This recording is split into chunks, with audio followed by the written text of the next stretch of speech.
Welcome to the Between Tides podcast, presented by Portage Learning. Let's dive into today's episode. Well, it's nice to see you again on the couches Yep, in the we're back. podcast room. Yeah. If you've listened to us before, you've heard us talk about things like AP courses, early college, dual credit courses. Yep. Today, we're going to dive a little deeper into what CLEP exams are and give you some information about that. So, for those of you who are new to us, I'm Alison Agnew. I'm the Director of Student Engagement for Portage Learning, and I'm joined by This is Jerrod Poe. So I am the Dean of Academic Initiatives and Outreach at Portage Learning as well. Yeah. Yeah, we're back on the seat and Mhm. hopefully making some good content. Yeah. Okay, so CLEP exams. We keep fielding questions from whether it's students or parents asking how Yeah. they can best prepare their son or daughter for Yeah. college. So CLEP exam, I guess we'll just dive right in. Mhm. So CLEP, that is your college level examination program. Okay. If you're familiar with the SAT or ACT, that's done by College Board, it's the Mhm. same organization that does this. Oh, So interesting. Yeah. they're in the testing business. Mhm. So this is just one of those forms.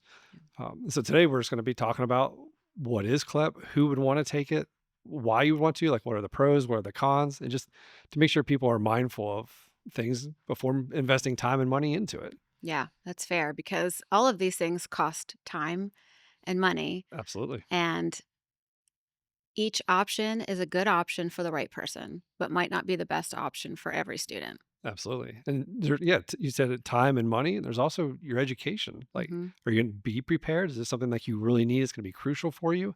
Yeah. Or is it kind of a check the box elective and Mhm. knowing what you need to do and get out? Yeah. Yep. So what kind of questions do students normally like throw at you? I would say students and parents of high school students, they want to know what the benefit would be of taking a CLEP exam versus doing an AP course or a dual credit course early college. Sure. Yeah, there's so many options out there. Hmm. So I guess let's quickly define what this CLEP exam is. So it's a computer-based exam. Okay. It covers the way that College Board offers this. I think there's about 34 different exams. Hmm. This isn't a broad, like you're not trying to test out of college. This is all very subject matter dependent. So whether it's in the English, you can take a math, a science, you can take a history course, something like that. So you're trying to Sure. test out of a course. Mhm. Um, Typically, the exams take about 90 minutes to 120, depending on the subject. And roughly, I guess the prices can be vary, but it's about between $90 to $95. But there's also the fee for you can go to a proctoring or take it on campus. So you're probably looking at about anywhere from $130 to $150 for one exam. Yeah. Yep. Can students take those exams from home or do they have to go to a proctoring center? Most of the time, you either have to go on campus or to a proctoring center. Okay. They actually do want to validate, the testing environment and who's actually taking the test, Yeah. which is nice. Sure. Yep. Um, from the subjects, and then for scoring, we know you score between a 20 and an 80. That's their range. You typically want to shoot for 50 or higher. So 50 is kind of like a C range, if you Hmm. will. But obviously, the higher, the better. With that, we also have to talk about what happens if you score high enough. How does the college then look at it? Sure. And that's what we're going to kind of dive into, I think, a little bit today is how CLEP can be used in a good way. Just some general information, but then be mindful of, well, would you be better served doing either an AP course or dual enrollment or dual credit or early college kind of stance? Yeah. I mean, the one question we get across the board, probably more than any other question, is transferability. Sure. So, how can a student know if I take this CLEP test, will the college that I want to go to, or will, if I have several colleges I'm thinking about, are they automatically going to accept this credit?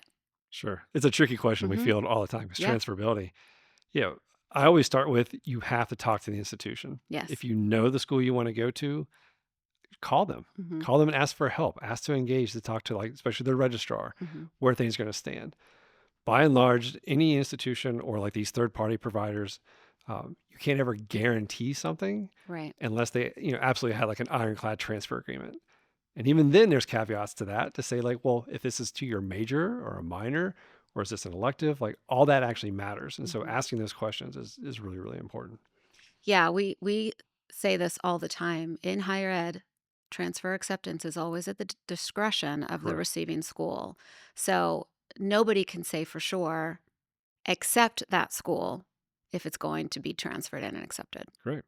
So is that like one criteria that do you kind of hone in on students? Like, well, do you know Hmm. exactly where you want to go? Are you Hmm. looking to transfer? Or are you trying to like narrow it down between two or three schools? Yeah, we definitely feel that a lot. Many of our students across the board who call in across demographics are pretty sure they know where they want to go, and so it's an easier conversation. Okay. But if a student, especially a high school student, is considering 3 or 4 schools or even more than that, it's a little bit more challenging.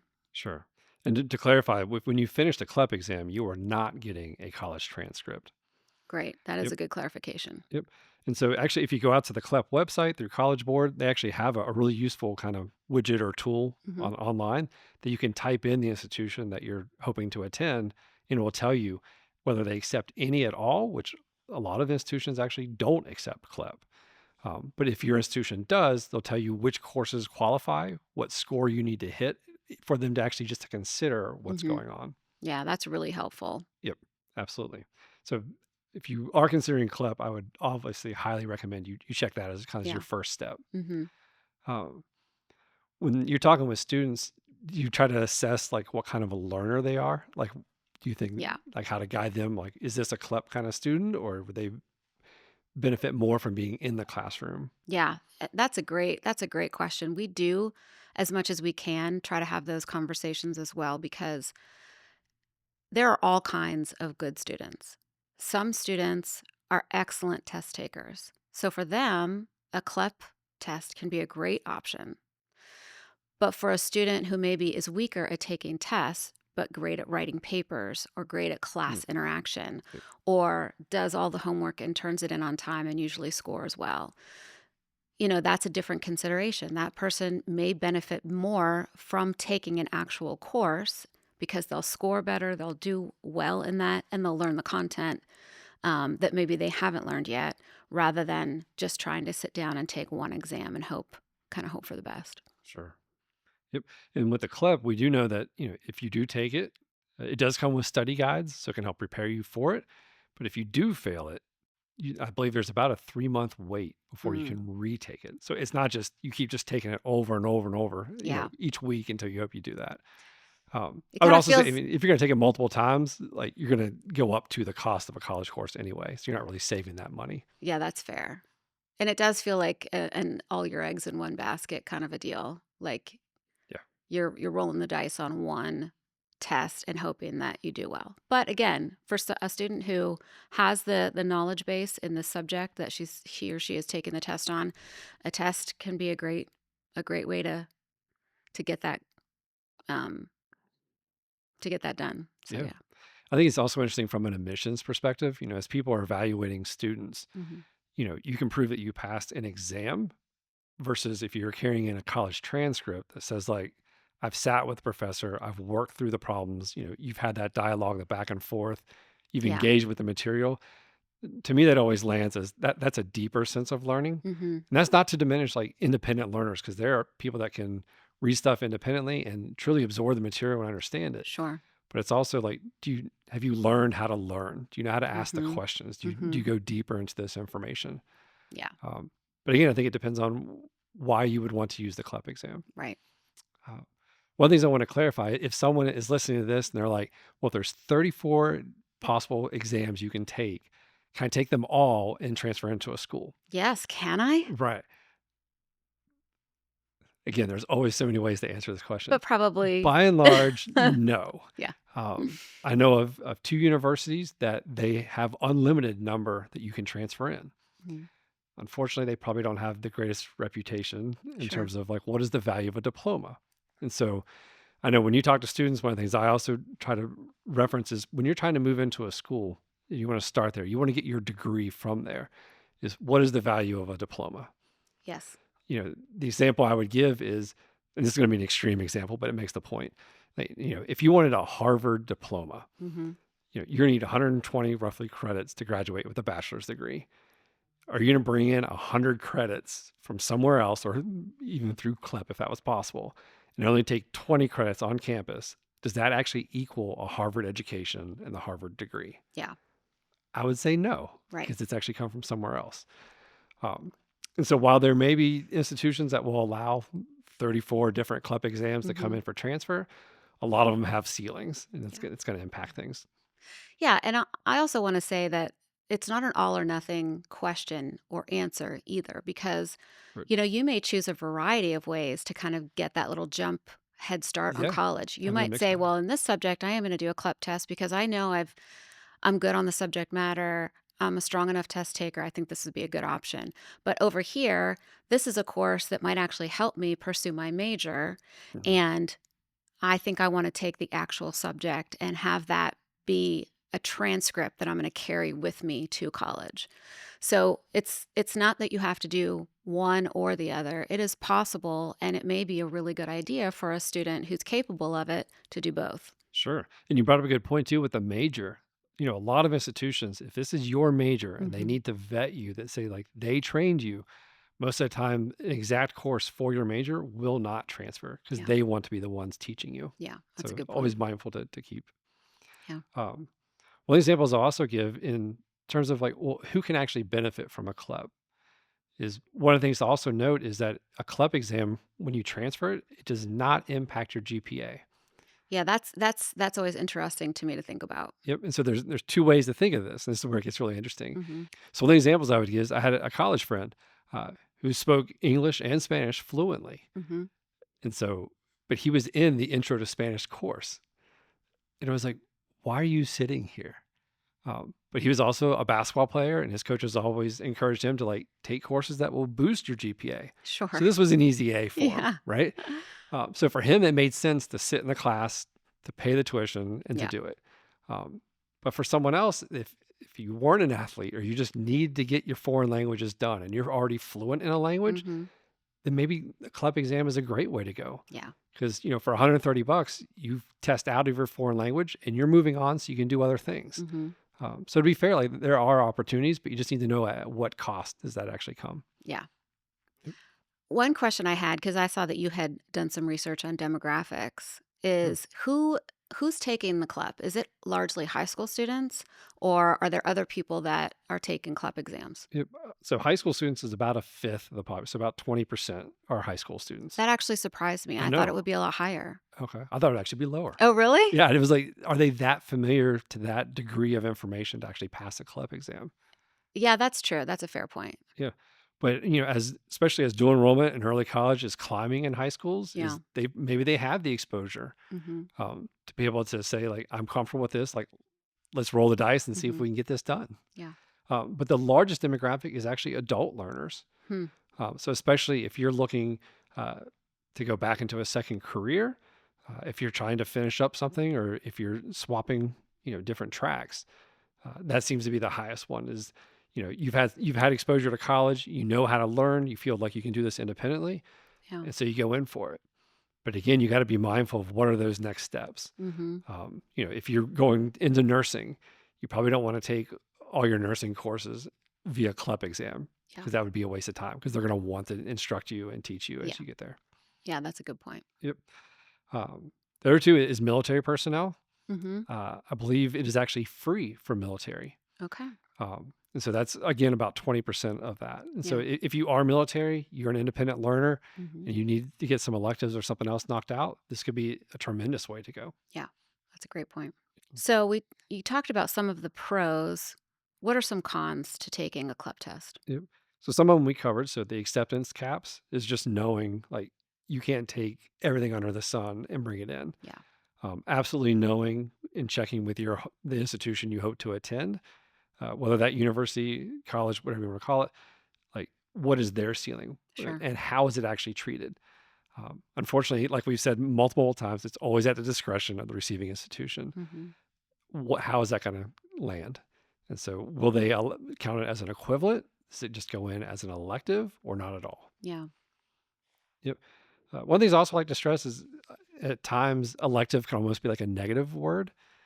But to clarify, like you have to have electives in order to graduate. They want you to Absolutely. be well-rounded. Hmm. So if something transfers as an elective, that's not necessarily a bad thing. Um, But if you're taking a lot of courses towards a very specific end goal, and then you have to repeat all of them Yeah. and they're counted as elective, that's what we try to avoid. Right. Yeah, that's a good Yeah. point because getting a lot of elective credits out of the way can still save you a semester or Oh, perhaps absolutely. more in your total college experience. So that's definitely not a bad thing. Yes. I mean, this is way back in the day, but like I had to take a couple of electives in order to graduate. Hmm. And I think I ended up having to take like the history of sports is what was available. And that kind of felt like a slight waste of time. It was actually kind of fun. Yeah, And that's again kind of part of the college experience. But if I could have tested out of that in an hour, sure. maybe I You probably might would have have done considered that. that. Yeah, Yeah. that's fair. Did you take any CLEP tests when you were in high school No, I or never any did. at any point? No, I was actually entirely unaware. I'm not even sure if that was an option, to be honest. I don't know if it Um, was an option for me either. I know that as my kids were in high school, I know that some of their friends talked about taking CLEP tests, mhm. but I don't know. None of my kids did. So Yeah. yeah, I mean, for me growing up, it was AP and that was it. yeah, We've talked about the pros and cons of that, but AP course can be a great way because you're in the classroom. It's supposed to be at a higher, rigor level. Um, but again, it all comes down to that one exam. And in my case, I think I told this in the previous episode. So go back and watch that episode if you want.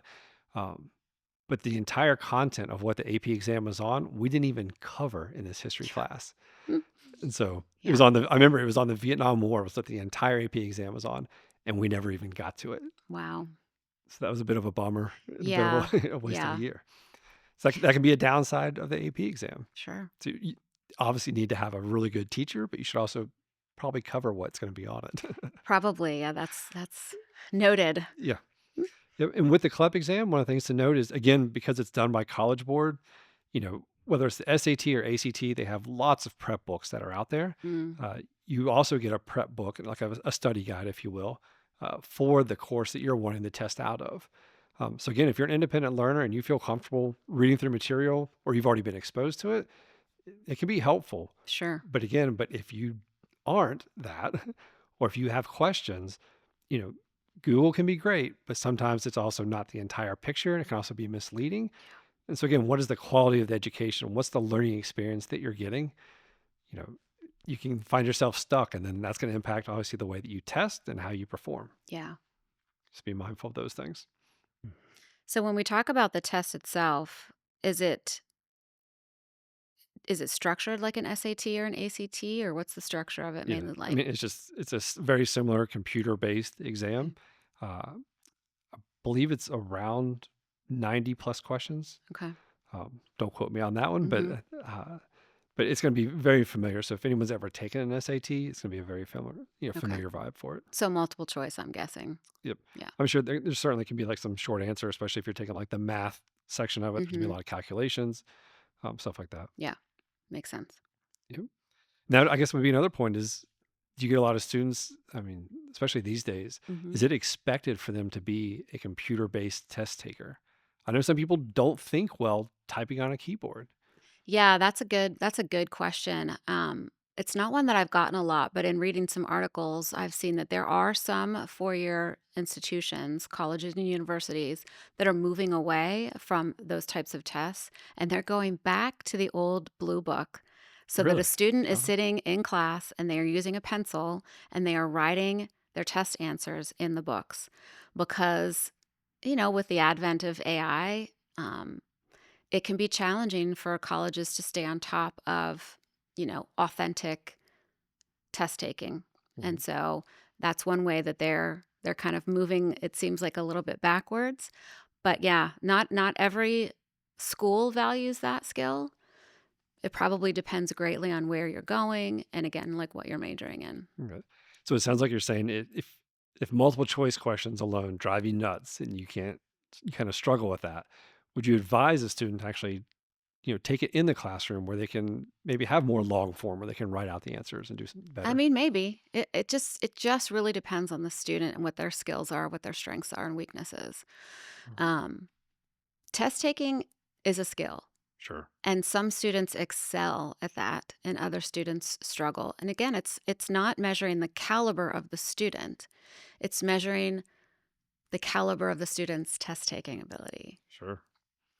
I'm more of a proponent, I suppose, was for my kids at least, for them to take the course. I know it is a greater investment of time and money, but to me, it's a greater investment that has a greater payoff because they've had the experience of learning the material by a subject matter expert.